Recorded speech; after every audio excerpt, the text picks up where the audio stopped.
if I was to take a book like the Bhagavad Gita or the biography of Swami Vivekananda and say, right, these books promote very stoic ideas. Now, is it more important to have a more bhakti-like approach, a more karma-like approach? Because we see many people in society today who go to bhajans, who do puja and so on.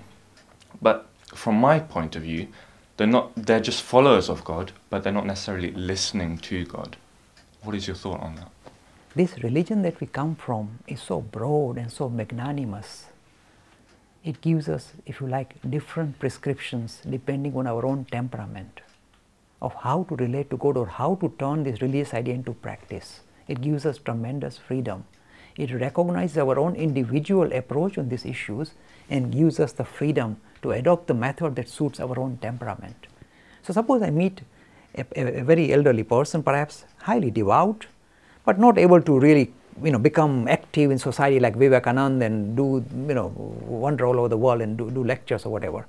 So this person is just devout, he's just worshipping his deity in the house, perhaps looking after his little family and looking after the children or whatever. Would I say that is any less important or less spiritual or perhaps less practicing? No. You see, depending on the temperament of the individual, they will unfold spiritually in the way that suits their own temperament, their own character. It cannot be otherwise. So if you say, this man, you must become like Vivekananda, be more active, go to the old people's home and tidy up. You see, the man will say, look, leave me alone, I'll get really frustrated, I can't do this. This is the best thing is to show my devotion to God, sing His glories, perhaps talk about it to my children or grandchildren. That's all I can do. So allow him to progress spiritually, taking into account his own temperament and his limitations. And the same would be true of, suppose I meet a youngster, and the youngster says, look, Dilip bhai, I want to meditate and I want to sit in the corner and close all the doors and windows and I'll find God. And I look at him, he looks so morbid and miserable.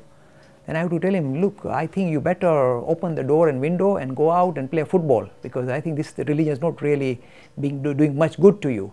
So depending on the temperament and if you like, the limitation of the individual, they should be allowed to take on different prescriptions, different ways of unfolding spiritually.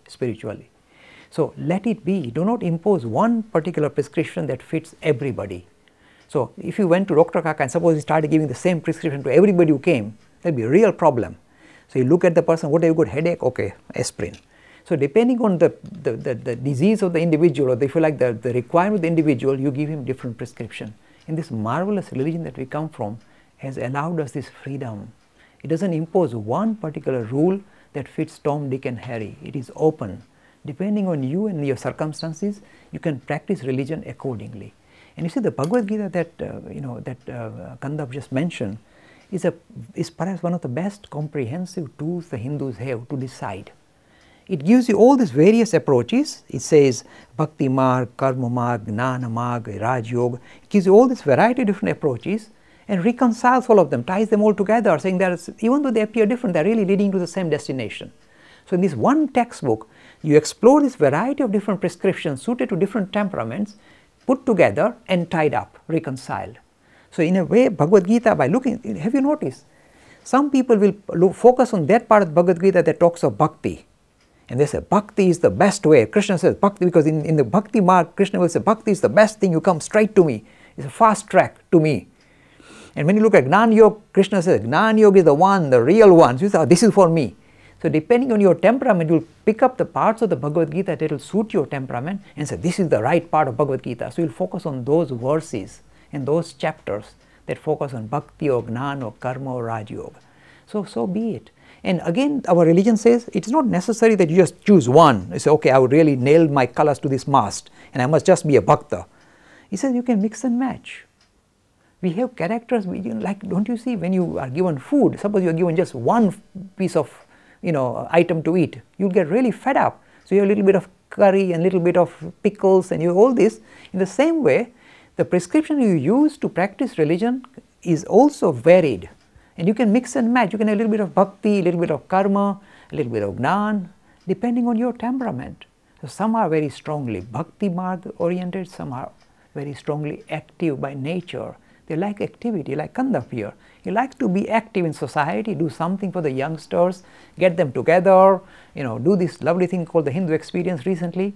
So this is the kind of way he tries to expresses his love of religion and puts religion into practice. So we all will use our own, if you like, individual skills to promote or practice religion.